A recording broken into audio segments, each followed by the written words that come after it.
Mas D. Ajeng. Kali ini kita ketemu kembali. Hai bro. Nah ini senang. Iki sama anak muda ini sefrekuensi. Tapi jangan ditanya. Ini kalau bicara usia ya muda, cuma dia membidangi dalam hal apa ini, Kamen?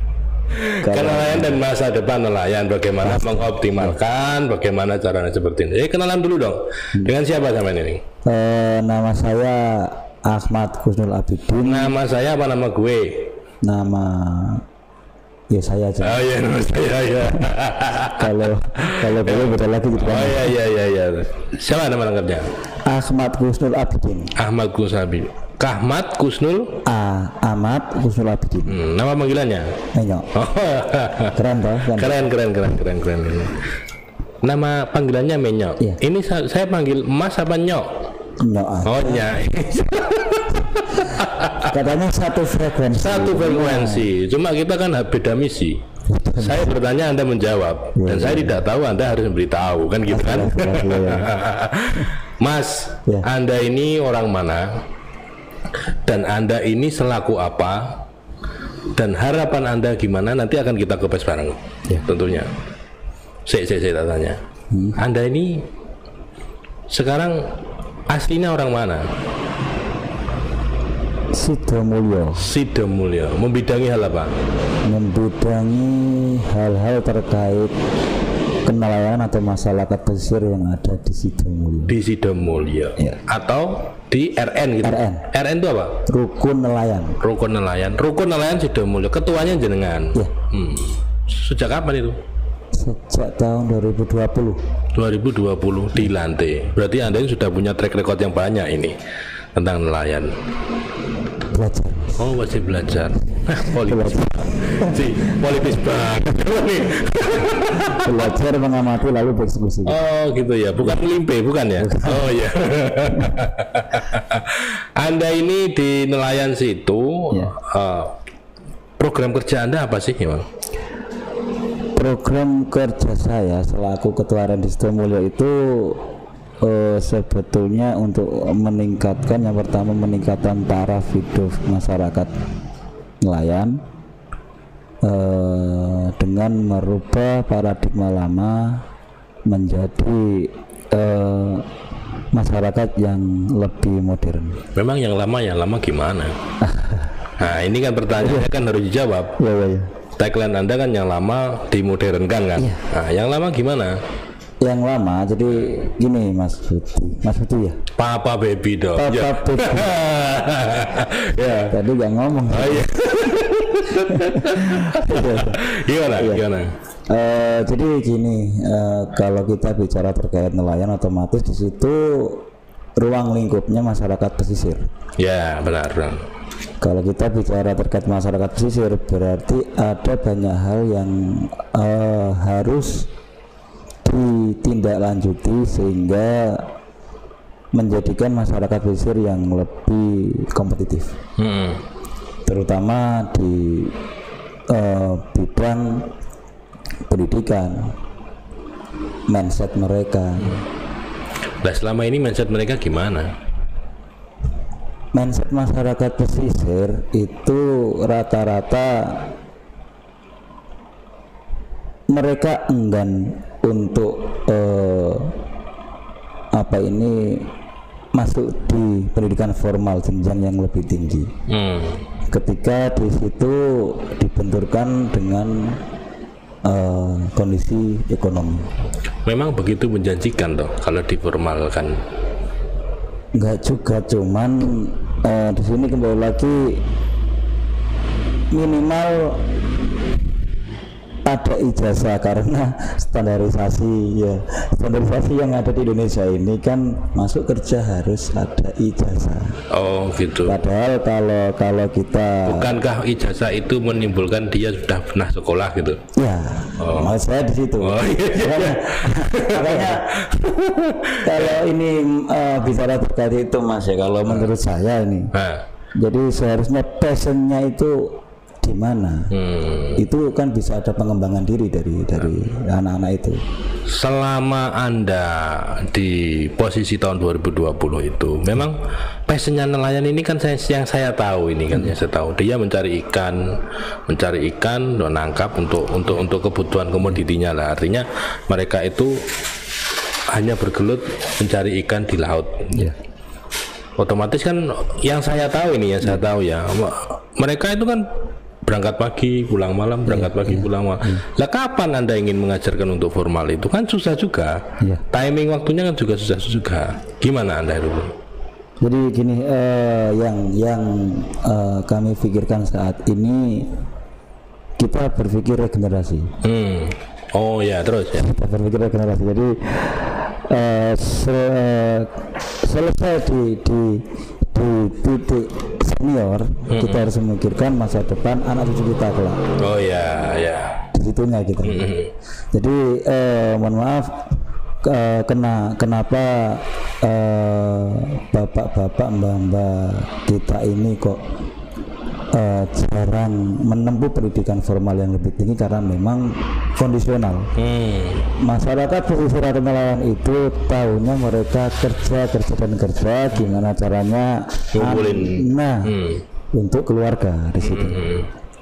Jadi dengan adanya regenerasi atau pendidikan yang berjenjang yang lebih baik, minimal kelak bisa jadi nelayan yang lebih modern. Kategori nelayan modern itu yang gimana? Begini, nelayan itu kan modern itu kan cara penjualannya ataukah cara penangkapannya, ya kan? Modern itu kan banyak. Ataukah ada cara strategi mengumpulkan ikan dan banyak, bagaimana cara menghasilkan kapital yang luar biasa. Nah, ini PR Anda kan di situ toh. Regenerasinya Anda buat gimana ini? Ini masalah penangkapan apa masalah penjualan gitu loh? Mulai penangkapan sampai ke marketingnya, ke penjualannya. Nah, penangkapan, pengolahan, lalu ke penjualannya. Penangkapannya apakah masih manual atau gimana? Masih manual. Untuk saat ini. Untuk dimodernkan gimana? Gini Mas, kita kalau bicara terkait modern, kebetulan saya tinggal di nelayan kota. Oh gitu ya. Kota. Nah, depan kota ini memang kapasitas kapalnya itu di bawah 7 gross ton. 7 gross ton DT ya. Istilahnya. Nah, secara tidak langsung semua serba manual. Jadi untuk GPS dan lain-lain itu memang belum tersentuh. Sudah, benar. Belum tersentuh secara menyeluruh gitu.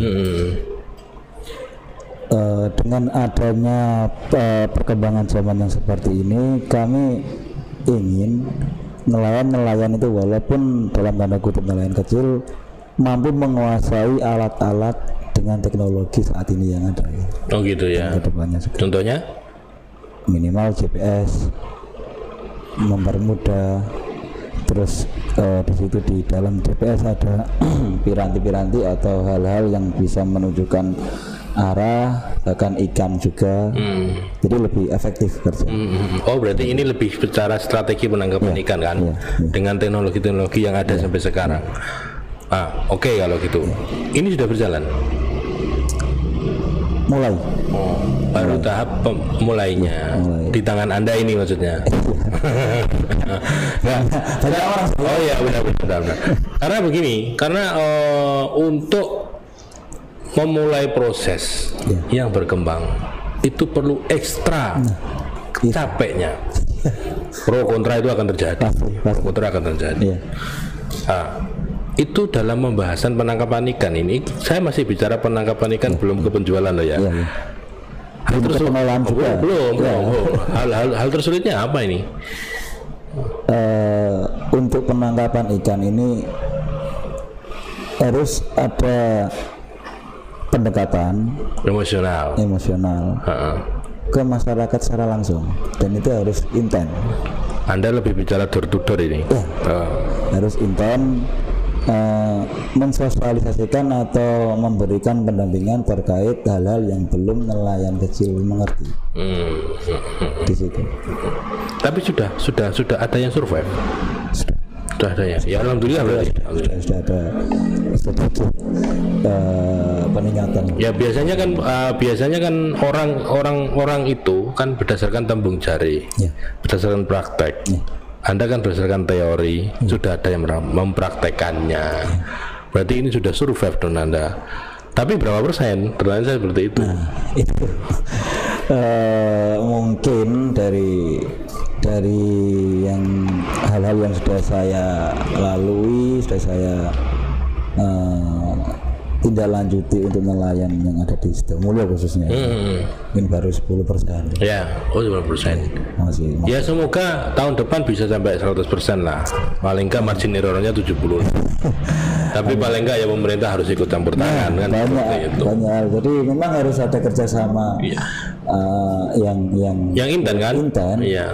Cuma ya mau tidak mau itu soal waktu aja waktu aja. Nah sekarang saya bicara ke pengolahan. Cara pengolahannya gimana sih? Nah kalau kita bicara pengolahan itu tergantung jenis ikannya juga. Oh gitu ya. Jadi contohnya apa ikan apa? Contohnya kalau di mayoritas nelayan di Tuban Kota ini memang di penangkapan teri putih. Sing piye? Sing kaya iwak gereh iku to. Sing cilik-cilik gitu. Nah, terus iku umang-umangel lho. Ada yang kan musiman. Iya, benar. Itu musiman. Jadi memang kita terhambat di musim. Semua jenis ikan memang rata-rata musiman. Kalau kita jual mentah, bisa dipastikan jual mentah, langsung timbang, agen, selesai kita dapat uang. Selesai. Nah, terus kalau kita mau mengolah itu jadi barang yang jadi atau setengah jadi, mungkin itu nilai HPP-nya tinggi. Lebih tinggi. Nah, selama ini kan kalau bicara pengolahan itu yang menguasai kan pengepul. Ya. Nah, ada berapa pengepul di situ? Di Sidomulyo itu kebetulan pengepul dari nasinya itu di desa sebelah, kelurahan sebelah. Berarti di Sidomulyo sendiri belum ada. Kenapa nggak Anda buat? Sudah. Jadi gini, kebetulan kami di Sidomulyo itu juga ada lahan di situ. Itu lahan dulu kami itu swadaya 4 tahun kami buat. Swadaya warga lokal. Masyarakat warga 1 RT itu dulu. Iya benar. Gitu. Ada berapa RT sih? Ada di 4 RT. Sekarang 4 RT semuanya sudah buat semuanya. Oh ya. Jadi dari lahan itu kebetulan kami komitmen tidak ada lagi hunian atau bangunan di situ, maka ini untuk fasilitas umum. Bagi saya pribadi ini juga termasuk potensi ada 2 loh ya.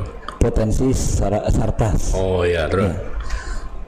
Saya ingin masyarakat nelayan kerja di situ dijual lalu istirahat, memudahkan masyarakat nelayan dalam bekerja di situ. Jadi gini, kenapa saya bilang seperti ini, karena ketika agen ini jauh, kita sudah waktu, tenaga dan lain-lain, akomodasi juga gitu. Kenapa tidak kita manfaatkan lahan atau fasum ini untuk kebaikan banyak orang di sini? Akhirnya warga setuju. Sudah berjalan. Apa namanya? Namun bukan itu, tripang. Oh, tripang. Nah, kebetulan di Sidomulyo sudah ada tempat timbang 2 tripang, khusus tripang memang. Disupport oleh pemerintah setempat kan artinya? Iya, pasti. Ya, alhamdulillah Mas. Tapi sudah berjalan berapa tahun? Ini baru hampir 1 tahun, baru sih. Oh, baru. Karena memang ini tripang ini memang komoditi baru juga yang ada. Sudah ada penyesuaian nilai enggak? Ya. Setelah ada itu, nelayan lebih mudah berarti kan muncul angka. Ya. Angkanya sudah ada penyesuaian nggak? Berarti lebih surplus Anda? Iya. Oh. Jadi gini, kita bahas tripang sebentar. Ya. Kenapa saya berupaya untuk mendatangkan alat tangkap dan tripang ini di Sidomulyo? Ketika musim teri ini sudah mulai nggak ada atau bahasanya live, itu berbulan-bulan, Mas. Berbulan-bulan apanya? Nggak ada. Oh iya terus. Jadi selama berbulan-bulan itu pula logikanya, kalau kita nggak kerja kita makan apa? Ya, ya. Otomatis masyarakat juga membutuhkan lahan baru atau tempat baru untuk mereka kerja. Kalau mereka passionnya itu nelayan, pasti mereka pergi ke tempat lain, jauh yang pasti. Dan dengan adanya tripang ini memang alternatif ketika alat tangkap teri ini libur atau tidak bisa bekerja. Memang kalau libur berapa bulan sih? Nggak mesti, kadang ya 2 bulan, 3 bulan. Oh, lama ya.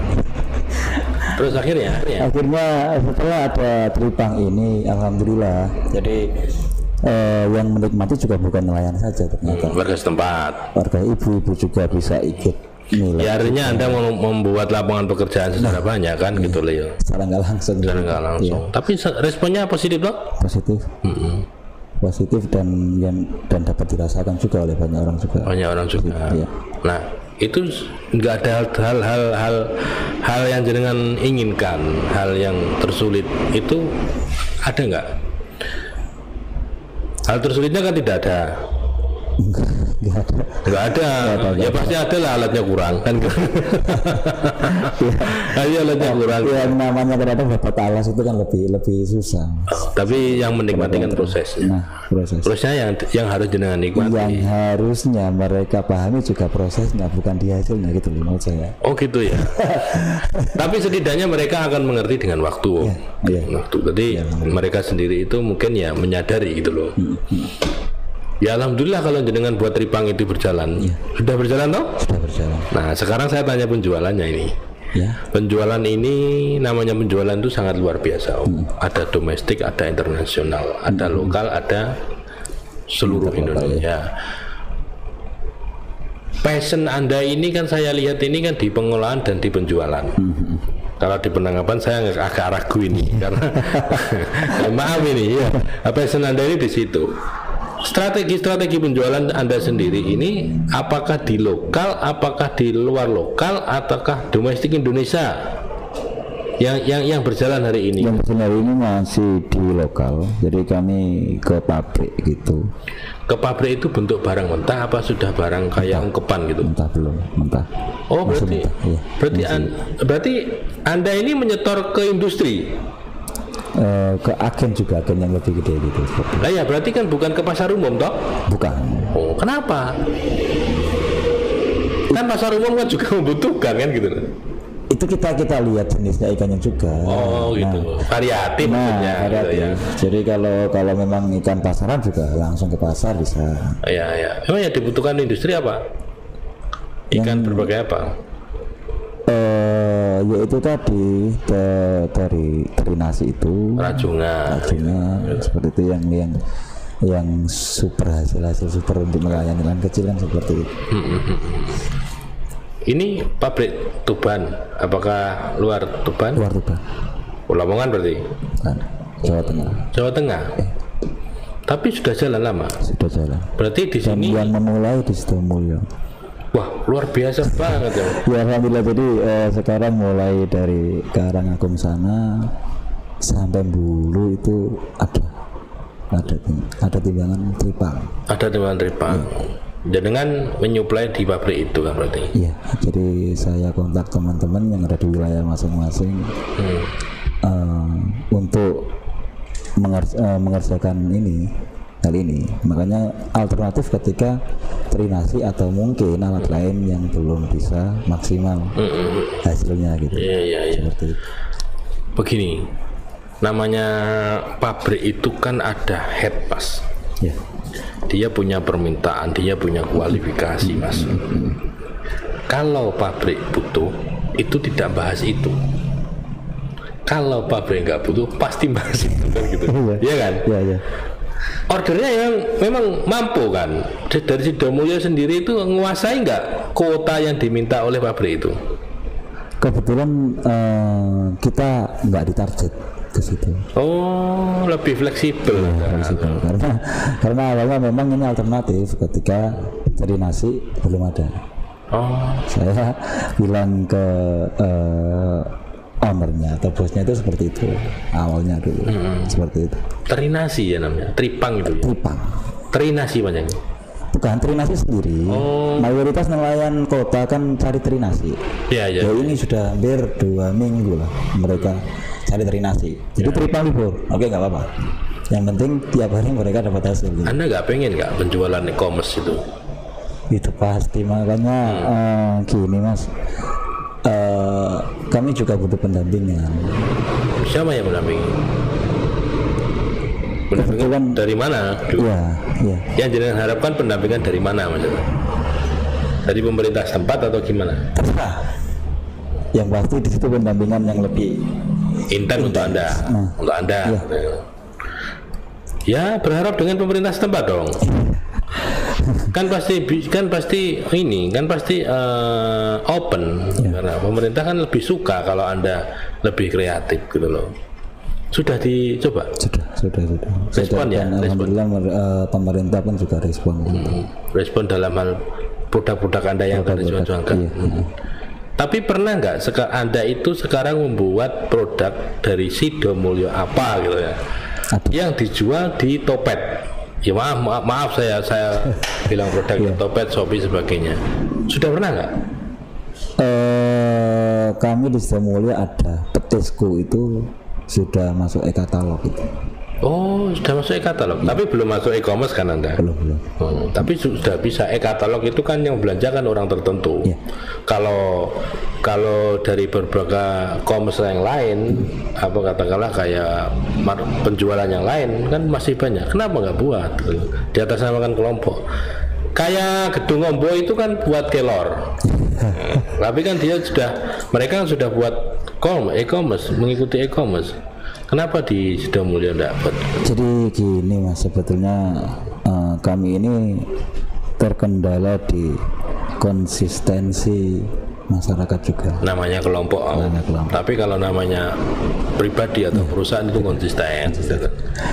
Nah ini kan PR Anda. Makanya saya bilang dari awal itu lebih intens. Harus memang pendekatan saya persuasi itu lebih intens di situ. Karena mau nggak mau mengarahkan masyarakat pesisir itu memang agak sedikit berat juga. Mental butuh. Iya. Mental butuh itu. Frekuensi butuh. Iya. Sebagainya. Strategi gimana kita menghadapi mohon maaf karakter si A, si B, si C, kita juga harus paham. Tapi Anda sudah tempuh luar biasa loh. Anda sudah nempuh itu luar biasa. E-commerce sudah jalan berarti. Petis apa namanya? Petisku. Terbuat dari apa itu? Itu kuah dari ikan pindang. Kuah dari ikan pindang. Iya. Dikelola bisa dari petis itu. Jadi petis ikan dia. Oh, petis yang dijual itu biasanya. Untuk sambal-sambal itu. Iya. Ya semoga bisa inilah Om. Bisa Anda itu lebih ke mana? Penjualan yang strategis lah, eman loh Om. Karena Sidomulyo ini suatu saat akan menjadi produsen dan itu adalah ciptaan Anda, kan sangat luar biasa. Sebetulnya banyak Mas. Kalau kita melihat garis pantai kita di sekabupaten ini 65 kilo kurang lebihnya. Potensi yang ada di pesisir itu banyak. Enggak, ini saya lebih ke pertanyaan itu lebih ke produk Anda ini, produk penjualan. Karena eman loh Om, kalau tidak dijadikan rumah produksinya Anda. Kalau nanti pasti kan akan undang investor sampean. Ada investor yang masuk kan sangat enak dengan menjadi produsen tunggal. Dan itu produk Tuban, kan luar biasa Bu. Ya semoga ada pendampingan dari pemerintah dan dari pihak swasta yang sangat ingin berkolaborasi dengan Sidomulyo, hubungi Mas Menyo ini. Time kita ini masih banyak sebenarnya kita bahas sebenarnya, cuma itu operatornya tuh nggak gini-gini tanya. Maksudnya apa sih nggak tahu kan gitu. Mungkin waktunya atau gimana. Next time bro kita akan komunikasi dengan banyak strategi-strategi penjualan. Syukur-syukur kita akan undang ahli-ahlinya sih ya, ahli-ahli dari penjualan dan talkshow dan sebagainya, itu akan menambah mindset warga sampean. Oke, sampai di sini aja. Dimas Diajeng kurang berapa? Closing kurang 5 menit. Oh, masih kurang menit bro. Saya lumayan. Saya kurang tak kira ngene-ngene iki iso ono to Ji. Ya. 10 menit. Jaga sembung bro. Seperti itu kan kalau tidak ada intermezzonya kan nggak asik. Iya toh ya. Ya. Harapan Anda di closing ini apa? Pemerintah harus ikut campur tangan, pastilah. Dan dari swasta sendiri kan harus open juga ya, untuk menunjukkan produk Anda. Apa? Ayo sampaikan di sini. Mungkin bagi para netizen atau Dimas Ajeng yang melihat ini akan tersentuh untuk investasi di produk Anda. Silakan. Jadi kami di Sidomulyo ini memang masyarakat pesisir dan sudah punya potensi yang layak untuk di apa yang namanya blow up akan yang layak dijual secara besar. Jadi kami berharap dari pemerintah ataupun stakeholder atau mungkin dari pihak-pihak swasta yang bisa memberikan fasilitas pendampingan juga ke kami sangat mengharapkan itu dan sangat berterima kasih kalau ada. Jadi ini pun demi meningkatkan kesejahteraan masyarakat setempat juga. Seperti itu.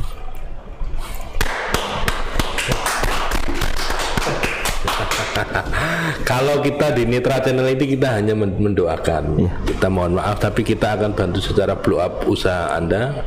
Kita akan support bagaimana cara Anda mempublikasikan seperti itu. Produk-produk tuban lokal di UMKM kita akan saya tonjolkan di Nitra Channel ini. Salah satunya di produk Sidomulyo ini, strategi-strateginya kita akan undang. Kita berharap suatu saat kita akan ketemu di sebuah acara, kita membahas tentang pemasaran seperti itu. Tapi tidak tahu timingnya kapan, kita tidak tahu, ya wallahu alam. Sampai di sini saja Mas Menyo. Terima kasih motivasinya.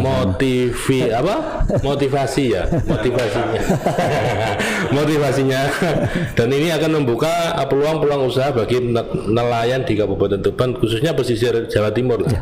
Bagaimana produk-produk akan dijual dan akan dipasarkan. Semoga bisa go publik juga. Amin. Saya di sini selaku Papa Baby dan teman saya ini narasumber siapa? Menyo.